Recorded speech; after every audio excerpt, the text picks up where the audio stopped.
আসসালামু আলাইকুম viewers, Sabinus কিচেনে তোমাদের স্বাগত জানাই।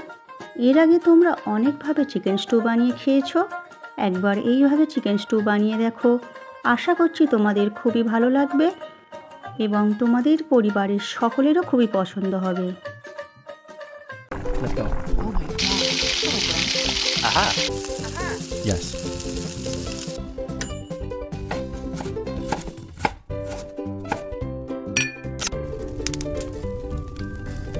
Wow. Thank you. 500 গ্রাম মুরগির মাংস নিয়ে ধুয়ে পানি ঝরিয়ে নিয়েছি। কড়াইতে 50 গ্রাম সাদা তেল দিয়ে দিলাম, দিয়ে ভালো করে গরম করে নিয়ে একটা বড় সাইজের পেঁয়াজ কুচি করে দিয়ে দিচ্ছি আর তেজপাতা দিয়ে দিচ্ছি। পেঁয়াজ যখন হালকা লাল করে ভাজা হয়ে যাবে তখন 1 চামচ রসুন বাটা দিয়ে দিলাম আর দিয়ে দিচ্ছি 1 চামচ আদা বাটা। সব কিছু আমি হালকা করে ভেজে নেব। ভাজা হয়ে গেলে মাংস দিয়ে দিচ্ছি। মাংস দিয়ে আমি পরিমাণ মতো লবণ দিয়ে দিচ্ছি। পরিমাণ মতো লবণ দিয়ে মাংস আমি হালকা করে ভেজে নেব কিছুক্ষণ।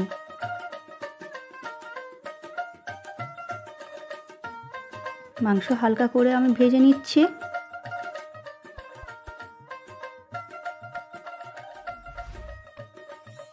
এইভাবে চিকেন স্টু বানালে খুবই দারুণ হয় খেতে, তোমরা একবার অবশ্যই বানিও। এরপর আমি গাজর, আলু, পেঁপে আর ক্যাপসিকাম পেঁয়াজকে একটা পেঁয়াজের 4 ফালি করে দিয়েছি, দিয়ে দিচ্ছি সব কিছু সবজি দিয়ে আমি এটাও হালকা করে ভেজে নেব মাংসর সাথে। এরপর দিয়ে দিচ্ছি 2টো টমেটো কুচি করে আর কাঁচা লঙ্কা ঝালের জন্য। আমার রেসিপিটি তোমাদের এই পর্যন্ত পছন্দ হলে একটা লাইক করে দিও। পরবর্তী রেসিপি কী পেতে চাও সেটাও কমেন্ট করে জানিও।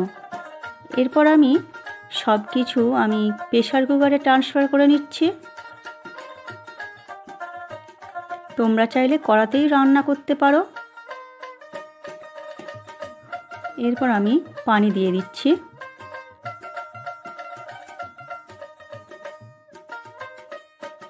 পানি দিয়ে দিলাম। দেখো এই রকম পানি দিতে হবে। প্রেসার কুকারে পানি বেশি কমবে না। আবার একটু অল্প করে লবণ দিয়ে দিচ্ছি আর 1 চামচ দিয়ে দিচ্ছি গোলমরিচের গুঁড়ো। এরপর আমি প্রেসার কুকারের ঢাকনা দিয়ে 3 থেকে 4টে আমি সিটি দিয়ে নেব। আমার রেসিপিটি তোমাদের কেমন লাগলো কমেন্ট করে জানিও।